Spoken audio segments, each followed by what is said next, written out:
안녕하세요, 여러분. 지혜의 꽃밭 채널에 오신 것을 환영합니다.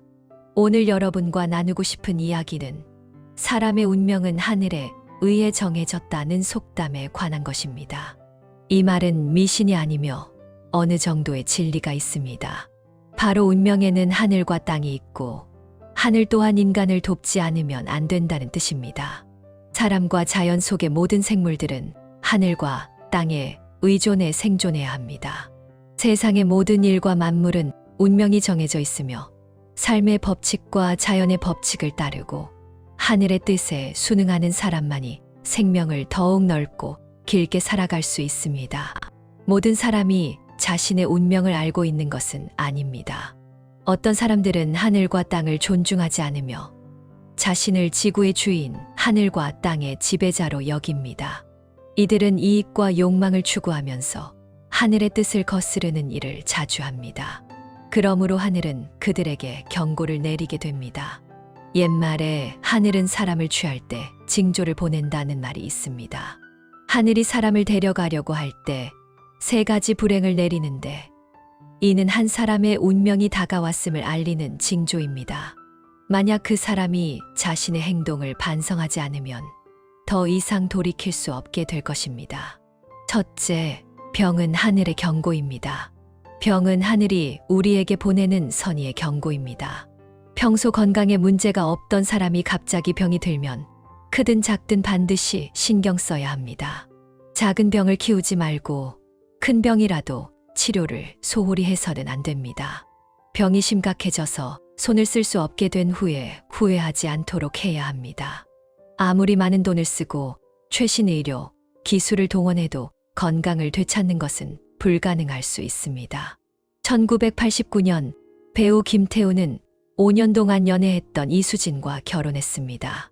그 당시 그들의 집은 아주 초라했고 가구와 매트리스, 그리고 금반지 한 쌍밖에 없었습니다. 경제적으로 여유가 없었기 때문에 두 사람의 삶은 매우 가난했습니다. 김태우는 이수진에게 말했습니다. 내가 너에게 고생을 시켰다. 이수진은 대답했습니다. 나는 내 돈을 바라지 않아요. 우리의 좋은 날은 아직 오지 않았나요? 그러나 불행히도 김태우는 그 좋은 날을 즐길 수 없었습니다. 김태우의 결혼 후 연기는 그다지 좋지 않아 출연료는 30만 원에 불과하다. 반면 연기를 잘하지 못하는 이수진은 300만 원을 벌었다. 10배 차이 나는 수입의 격차는 김태우에게 큰 충격이었습니다. 1991년 그들의 경제적 압박은 더욱 커졌습니다. 이수진은 김태우에게 어떤 압박도 주지 않았습니다. 김태우는 아내보다 못한 돈을 벌어서 집에서 자신감을 잃어 부끄럽게 여긴다. 아내와 아들이 더 좋은 삶을 살도록 하기 위해 그는 친구와 함께 사업을 시작하려 했습니다. 그러나 그 친구는 사기꾼이었고 그저 김태우의 이름을 빌려 돈을 모은 것이었습니다. 김태우는 순진하고 친구를 믿었지만 이틀 동안 번 돈을 모두 갖고 도망친 친구는 김태우에게 빚을 모두 떠넘겼다. 채권자들은 그에게 돈을 갚으라고 압박했습니다. 김태우는 진심으로 갚겠다고 했지만 그 돈은 그에게는 엄청난 액수였습니다. 그에게는 300만 원이 평생을 바칠 만한 돈이었고 피해자여서 친구의 빚을 갚을 이유가 없었다. 당시 김태우는 조연으로 월 50만 원도 안 되는 돈을 벌었다. 300만 원을 내기 위해서는 반년 동안 밥도 안 먹고 살아야 한다. 가족을 부양하고 빚을 갚기 위해 그는 연기 꿈을 포기하고 광고 회사에서 일하게 되었습니다.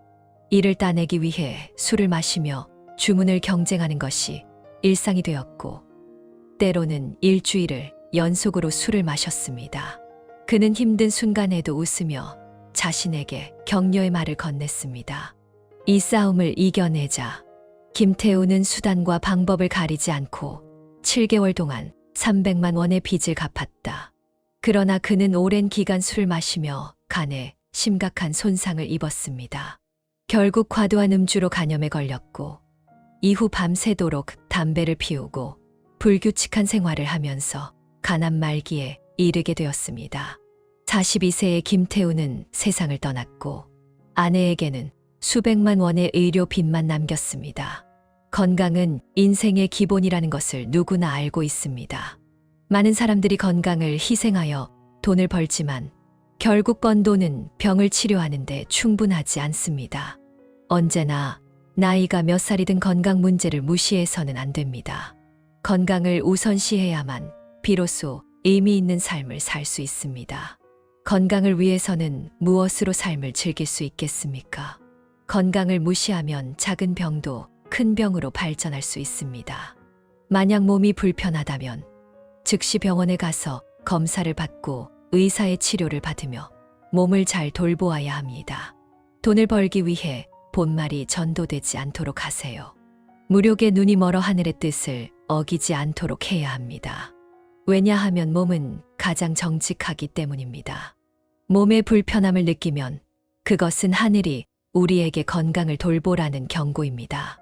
몸이 보내는 구조 요청 신호를 무시하지 마세요. 계속해서 물질적인 욕망에 빠지면 놓친 기회는 다시는 회복할 수 없을 수 있습니다. 삶은 단 한 번뿐입니다.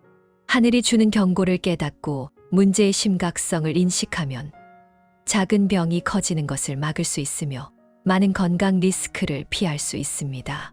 그렇게 하면 삶을 더 오래, 더 건강하게 살 수 있습니다.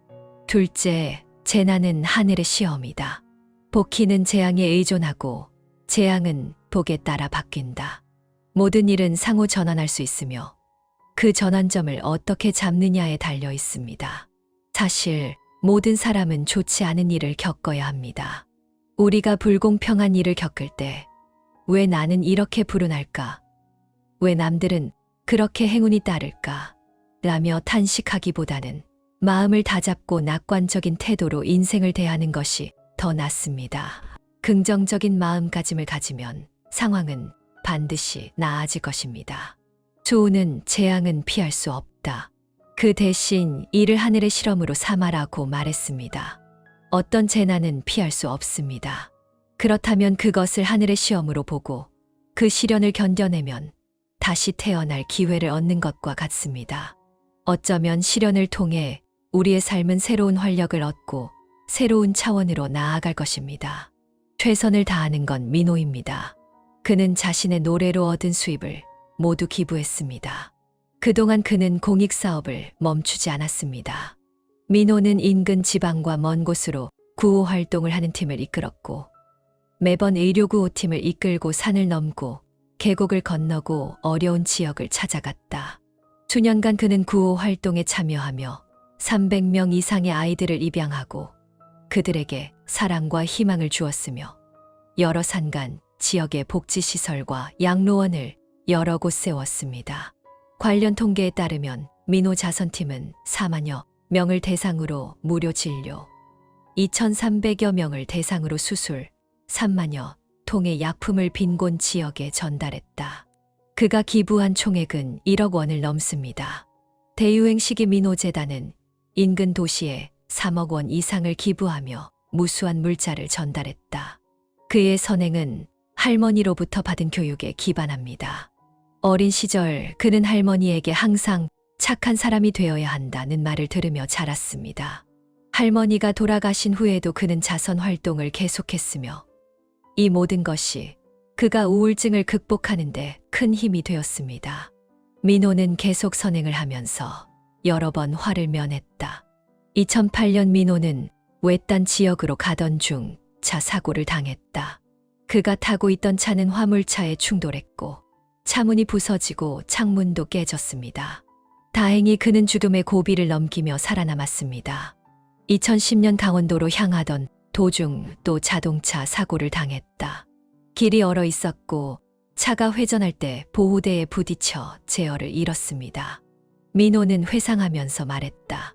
처음에는 누워 있었는데 사고 몇 분 전에 갑자기 앉아서 안전벨트를 매고 있었어요. 기자의 질문에 그는 눈물을 흘리며 말했다. 좋은 직장 생활이 저를 구해준 것 같아요. 만약 언젠가 더 이상 선행을 할 수 없다면 어떻게 할 건가요? 민호 정답. 그때가 되면 쓰레기를 줍기 위해 팀을 구성할 것입니다. 비록 돈을 기부하지는 않지만 저는 계속해서 지역사회에 봉사할 것입니다. 선행을 하면서 감동적인 이야기와 신기한 일들을 겪으며 긍정적인 에너지를 얻었고 더 나은 버전이 되었다고 민호는 말했다. 인생길에는 아름다운 풍경도 있지만 갑자기 닥치는 풍랑과 폭풍도 있습니다. 누구도 계속해서 편안하게 지낼 수는 없습니다. 하지만 예기치 않은 재난을 맞이할 때 우리는 그저 받아들여야 합니다. 좋든 나쁘든 그것은 하늘의 시험입니다. 시험을 견뎌낸 후 우리의 내면은 더욱 차분하고 강해지며 우리는 더 강한 의지로 더 멀리 나아가 더 많은 아름다움과 놀라움을 수확할 수 있습니다. 셋째, 빚 갚기는 하늘의 요구입니다. 한 친구는 자신의 친척의 실제 경험을 이야기해 주었습니다. 그의 삼촌은 공사장에서 일하던 중 몇십 킬로그램의 돌에 다리가 부러졌습니다. 삼촌의 아내는 병원비를 납부하기 위해 가던 길에 60대 후반의 할머니가 앞에서 돈 뭉치를 들고 걸어가고 있었습니다. 할머니가 돈을 꺼낼 때 일부 돈이 떨어졌고 그 삼촌의 아내는 그 돈을 보고 발로 밟고는 할머니가 멀리 가는 사이에 그 돈을 자신의 가방에 넣었습니다. 이후 할머니가 돌아와서 돈을 찾으며 물었습니다. 혹시 돈을 주운 사람 있나요? 그 삼촌의 아내는 아니요, 못 봤어요 라고 답했습니다. 그 후 삼촌의 아내는 계산을 해보니 그 돈은 100위안이었고 당시 쌀 한 근은 10원도 안 되었으며 100위안이면 한 가구가 1년 넘게 먹을 수 있는 양식이었습니다. 할머니는 눈물을 흘리며 말했습니다. 혹시 좋은 사람이 이 돈을 주었다면 그 절반을 나누어 주겠다고 해도 좋습니다. 이건 제 남편의 생명과도 관련이 있는 돈이거든요. 그는 병원으로 가던 중 빨간불 앞에서 차에 치여 즉사했습니다. 그의 이모는 사고 소식을 듣고 현장에 가서 구경을 했지만 여전히 그 돈을 돌려주지 않았습니다. 그 사건 이후 그의 이모의 아들은 양두증에 걸려 발작을 일으킬 때마다 부모를 때리고 물건을 부수었습니다. 어느 날 아들이 밭에서 일하다가 돌아오는 길에 발작을 일으켜 마을 입구의 연못에 빠져 죽었습니다. 그의 둘째 딸은 매우 아름답고 온순하며 친절했지만 결혼 후 첫 아이를 낳다 고통 속에 죽었습니다. 몇 년 뒤 그의 이모는 폐암에 걸려 사망했습니다. 몇 년 전 그의 막내딸은 전 남편의 가혹한 학대로 정신병에 걸렸습니다. 그의 탐욕으로 인해 그는 자신과 자녀들의 생명을 잃었고 부정한 재물을 얻었기 때문에 집안이 망가졌습니다. 누가 이것이 하늘의 처벌이 아니라고 말할 수 있을까요? 따라서 부정하게 얻은 재물은 받아서는 안 됩니다. 타인의 재물을 강제로 빼앗는 것은 복이 아니라 재앙을 부르는 것입니다. 고대에는 하늘은 타인의 재물을 빼앗는 자와 그의 아내, 자식들까지 모두 벌을 준다는 말이 있었습니다. 하늘의 뜻을 거스르고 불법적인 방법으로 재물을 얻으면 반드시 천도에 의해 벌을 받게 됩니다. 빚을 갚는 것은 당연한 일이지만 현실에서는 빚을 갚지 않고 이익을 챙기려는 사람들이 많습니다. 이들은 자신이 이미 사람의 품성을 망치고 운을 다 써버린 것도 모릅니다. 하늘의 뜻을 거스르는 사람은 결국 그 뜻을 따를 수밖에 없으며 자기가 원하는 대로 살 수 없습니다. 하늘의 뜻을 거스르며 욕망을 채우려 하면 결국은 벌을 받게 됩니다. 고대의 얘기에서 재앙은 피할 수 없고 그 끝은 반드시 고백해야 한다고 말합니다. 부정한 방법으로 얻은 재물은 결국 부정한 방법으로 사라지고 빚을 갚지 않은 사람은 결국 자신의 가족을 포함한 모두를 불행에 빠뜨립니다. 생사도 정해져 있고 부귀도 하늘의 뜻에 따라 결정되며 이유 없이 부귀가 생기는 것은 없습니다. 모든 것은 정해져 있으며 당신의 운명은 당신이 어떻게 살고 어떤 행동을 하느냐에 달려 있습니다. 진실되게 살아야 하며 양심에 맞게 행동해야 합니다. 타인에게 성실하고 선한 마음을 가지며 하늘의 뜻을 따라 살아야 합니다. 그렇지 않으면 당신의 운명은 점점 더 나빠지고 그로 인해 당신의 가족도 그 영향에 휘말리게 됩니다. 하늘이 미쳤다면 사람은 재앙을 당하게 되고 사람들이 미쳤다면 반드시 재앙이 따르게 됩니다. 죽음과 병은 자연의 법칙이며 누구나 언젠가는 마주해야 합니다. 고향에서는 80대나 90대 노인이 세상을 떠날 경우 이는 슬픈 일이 아니라 오히려 기쁜 일로 여겨지기도 합니다. 이는 사람들이 생사에 대해 이미 담담하게 받아들였기 때문입니다. 대개 가정에서 노인이 돌아가셨을 때 장례를 체면 있게 치르고 원만한 마무리를 지으면 됩니다. 불필요한 분란을 일으키지 않고 가정의 화목이 복입니다. 특히 부모님이 돌아가실 때는 자신이 가정의 주인으로서 역할을 다해야 하며 외면해서는 안 됩니다. 다음과 같은 말을 절대 하지 않도록 해야 합니다. 첫째, 부모님이 살아온 과거를 비난하지 마세요. 과거를 묻고 앞으로 나아가라 라는 말은 천고어판이 남긴 말입니다. 앞으로 나아가려면 과거에 집착하지 않고 지금을 바꿔야 합니다. 생활을 단순하게 하는 것이 행복입니다. 부모님의 과거를 비난하다 보면 그들 또한 많은 결점이 있고 때로는 편파적인 행동을 했음을 알게 됩니다. 어쩌면 나는 인생의 혼란은 부모님이나 조부모님에게서 비롯된 것일지도 모릅니다. 만약 당신이 악의적인 말투로 막 돌아가신 부모님을 비난한다면 이는 분명히 과거를 들추는 실수입니다. 사람이 죽기 전에 말은 선하게 해야 한다는 속담이 있습니다. 사람이 세상을 떠나기 전에 몇 마디 선한 말을 해야 하며 스스로의 과오를 반성하고 자녀들을 돕는 것이 중요합니다. 자녀로서 부모님의 과거를 용서하고 긍정적으로 응답해야 합니다. 만약 부모님이 자녀들의 원망 속에서 돌아가셨다면 이는 가정의 불행을 의미합니다.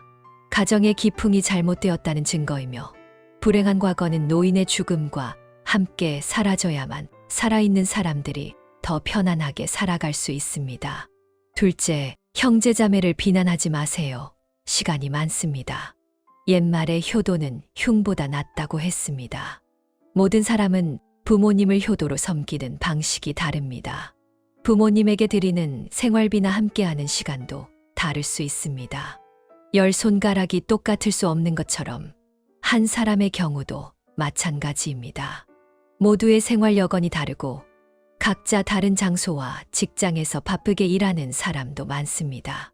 셋째, 미신적인 말을 하지 마세요. 과학을 믿으세요. 생사에 대한 많은 신화와 전통이 있지만 그 중에는 미신적인 것들도 많습니다.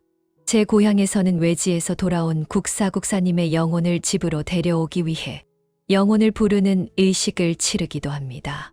이는 외지의 영혼을 불러와 고향에서 홀로 떠도는 영혼이 되지 않도록 하기 위함입니다. 묘지의 풍수나 기타 전통적인 의식들에 대해서도 많은 사람들이 깊이 믿고 있습니다. 물론 우리가 서로 합의한 전통은 존중해야 하지만 과도한 믿음은 피해야 합니다. 미신적인 이야기는 해결되지 않으며 그것을 들은 사람들의 마음속에 불안감을 남기기만 합니다. 어른들이 묻히고 나면 그 이후에는 그것이 현실의 일상과 연결되어 떠오를 수 있습니다. 생활은 고요해져야 하며 마음을 안정시켜야만 남은 여생을 행복하게 보낼 수 있습니다. 과학적이지 않은 것들은 되도록 말하지 말고 들었다 해도 기억하지 마세요. 넷째, 상속을 계산하지 마세요. 자신을 믿으세요. 돈은 정말 중요합니다. 그러나 가족의 정과 비교하면 어떻게 될까요? 대부분의 사람들에게 가족의 정은 쉽게 떨쳐낼 수 없는 감정입니다. 하지만 일부 사람들은 가족의 정이 단지 일시적인 것이라고 생각하고 돈이 없으면 모든 것이 없다고 여깁니다. 돈이 더 중요하다고 생각하여 친척과 갈등을 겪는 일이 현실에서 많습니다. 춘천시의 한 가족이 부모님의 상속 재산을 나눠달라고 법원에 출두했다. 형제자매는 8명이고 가장 나이가 많은 사람은 이미 70대 후반이며 가장 어린 사람도 50대가 넘었습니다. 이들은 대부분 이미 할아버지, 할머니가 된 사람들입니다. 형제자매는 두 팀으로 나뉘어 두 자매가 나머지 6명 형제들을 상대로 소송을 제기하며 부모님의 재산을 상속받을 권리가 있다고 주장했습니다. 다른 형제들은 이에 동의하지 않았습니다. 원래 부모의 재산은 균등하게 분배되어야 하는데 8명이 1,000만 원 이상을 다투는 것은 정말 불공평하다. 1억 원도 아니고 단돈 100만 원만 8명에게 나눠주면 1인당 120만 원 정도를 받는다. 그 작은 돈 때문에 형제자매가 반목하는 것은 정말 가치가 있을까요? 법정에서는 서로를 비난하며 각자가 부모를 얼마나 돌봤는지, 얼마나 많은 돈을 들였는지를 주장하고 있었습니다. 마지막으로 판사는 더 이상 참지 못하고 분노하며 말했습니다. 1,000만 원을 받고 이렇게 가족을 버릴 수 있나요? 그 돈을 다 가져가도 1,000만 원으로 무엇을 할 수 있겠는가? 돈 때문에 친정을 버리는 것이 과연 가치 있는 일인가요? 부모를 부양하는 것은 모든 자녀의 책임입니다. 자녀가 한 명뿐이라면 부모에게 효도하지 않으면 자신의 공로를 과시할 이유가 무엇이 있겠습니까? 부모님을 모셔야 할 자식들이 부모님이 필요할 때 겨우 한두 명의 자녀만이 힘을 들여 마지막에 상속을 분배하려 한다면 그런 사람들은 가장 부끄러운 사람들입니다. 누가 부모를 더 많이 돌보았는지는 모두 알고 있습니다. 많은 노력을 기울인 자녀가 상속을 받는 것이 마땅합니다. 하지만 지금의 현실에서는 가족의 정보다 욕심이 더 큽니다. 많은 사람들이 가장 기본적인 도덕선을 잃어버리고 부모를 부양하지 않으며 마지막에는 서로 등을 돌리게 됩니다. 노인은 평생 8명의 자녀를 키우며 고생했고 결국 돌봐줘야 할 때는 병상에 누워있는 자식이 없었습니다. 자녀가 유산을 두고 싸우는 장면은 정말 가슴 아픈 일입니다. 그 8명의 형제자매들이 법정까지 가게 된 상황에서 그들의 부모에 대한 태도가 잘 드러납니다. 1,000만 원이 넘는 경합을 벌이다니 부끄러운 일이다. 자녀와 손주가 있는 사람들이 이런 일을 한다면 그들이 자녀들에게 어떤 본보기를 보여줄 수 있겠습니까? 사람의 마음은 예전 같지 않으며 세상도 날로 변해가고 있습니다. 만약 사람이 양심을 잃으면 친구도 떠날 것입니다. 부유함은 가난을 받아들이는 것이다. 부유한 가정에서 가난한 사람의 큰 예물을 받는 것은 당연한 일입니다. 이것이 바로 복을 잃는 이유이기도 합니다. 고대 사람들은 부유한 사람이 가난한 사람을 돕기를 기대했으며 강한 자가 약한 자를 괴롭히지 않기를 바랐습니다. 이 고대의 말을 따라서 우리는 가족의 재산을 분배하는 방법을 찾을 수 있습니다. 강자는 양보하고 약자는 더 많이 받는 것입니다. 형제간에는 명확한 계산이 필요하다는 속담도 있습니다. 하지만 분배의 방법은 반드시 공평할 필요는 없습니다. 적어도 서로가 절대적으로 공평하길 요구해서는 안 됩니다. 부모님의 시체가 차갑게 식었는데 젊은 사람들은 유산을 두고 싸운다니 얼마나 비참한 장면인가요? 어른이 돌아가셨는데 한 가정이 분열되고 그 한 채의 집, 한 세트의 소파, 하나의 냉장고 때문에 형제자매들이 서로 다투는 모습을 본다면 누가 그런 장면을 보고 싶겠습니까? 가장 중요한 유산은 물질이 아니라 사람다운 정신입니다. 가족 내에서 예의를 갖추고 서로 돕는 것이 더 의미 있는 인생을 만듭니다. 가족 내의 재물에 얽매이지 않고 오히려 그것을 가족을 돌보는데 사용할 수 있다면 더욱 값진 삶이 될 것입니다. 사람은 스스로 일해야 합니다. 가족 내에서 무엇을 얻으려면 노동하지 않으면 아무것도 얻을 수 없습니다. 우리는 이렇게 생각해야 합니다. 재앙은 복을 따르고 복은 재앙을 따라온다. 가족 내에서 어르신이 돌아가셨을 때 화목한 가정에서는 그것이 재앙이 아니라 형제자매들이 더욱 단결하고 혈연 관계를 소중히 여기게 됩니다.